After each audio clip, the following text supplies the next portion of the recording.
The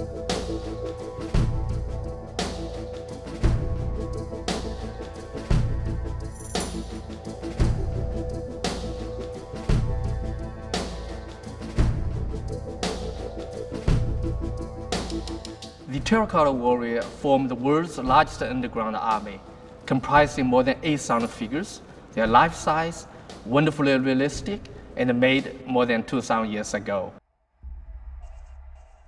First discovered in 1970, when a farmer found a small tile while digging a well. China's first emperor Qin Shi Huang's tomb was revealed.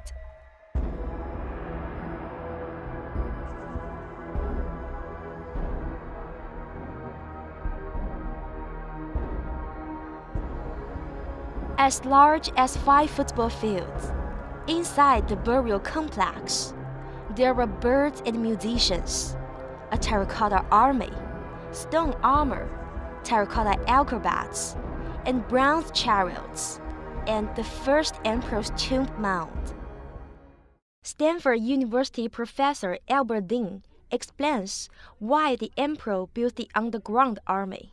He is an emperor, and he has all of the equipment and accoutrements of an emperor who ruled the whole country.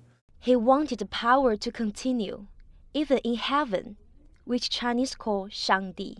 That dynasty would rely on his help in persuading Shangdi to give good fortune to the dynasty. Katie Chu is a PhD student studying the emperor's tomb. Absolutely. It probably ranks up as one of the most important finds ever. In terms of the preservation, just the entire scale of the site. I mean, it's enormous. It's very spectacular. It's very rare that you find something of that size.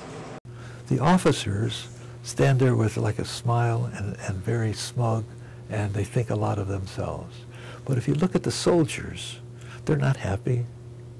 There's a kind of a sadness in their faces. I think people should observe that.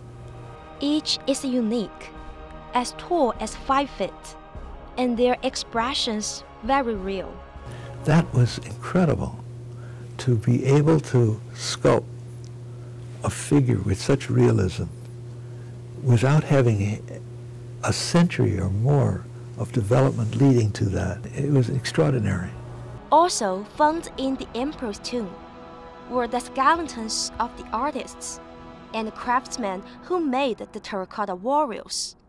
The emperor killed and buried them here. In the exhibits, the warriors appear gray, but originally they were very colorful, like this replica. When they're in the earth, they still have that color. But as soon as the earth is taken away, and within 5 minutes, the colors have gone away. Sally Yu is the Asian Art Museum's cultural ambassador. There would be like 8 archaeologists, every day, trying to put together back a terracotta warrior. An archaeologist needs lots of patience to complete one terracotta warrior, because they were all found in small pieces. Within 1 day, if the team of 8 people can put one terracotta warrior, right now, 40 years later, they have found 2,000. The archaeologists expected maybe 8,000 of them. So it's really, really amazing. Yeah. Now, 8 of the terracotta warriors are standing beside me. We're so close. I can feel how big and heavy they are. It must be not easy to ship them from China to San Francisco. Each figure has to have customized, individually tailored the crates to keep them safe during the transit. Also in the burial tomb were ducks and other foods, teapots, a kettle to cook in, and jade and gold jewelry. From this artwork, we can understand more about the luxurious lifestyle of the first emperor. I think the visitor, once they see these figures and they know that these represent real people, they have a sense that they're in touch with Chinese history. But history always been mysterious.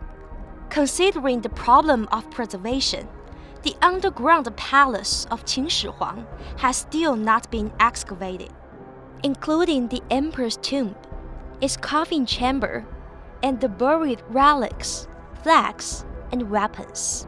When, or even if, this will ever be excavated is unclear. UC Berkeley professor Michael Nyland is talking about this. Do you think it will be excavated in the future? No, I don't think it will be. Because if they find anything in that tomb, what they find will be too important, and they need to make sure that they can conserve it properly. But for Albert Dean, do you think they will excavate it for sure in the future? Oh yeah, oh they have to, oh yeah, they certainly will. Why? Because of curiosity.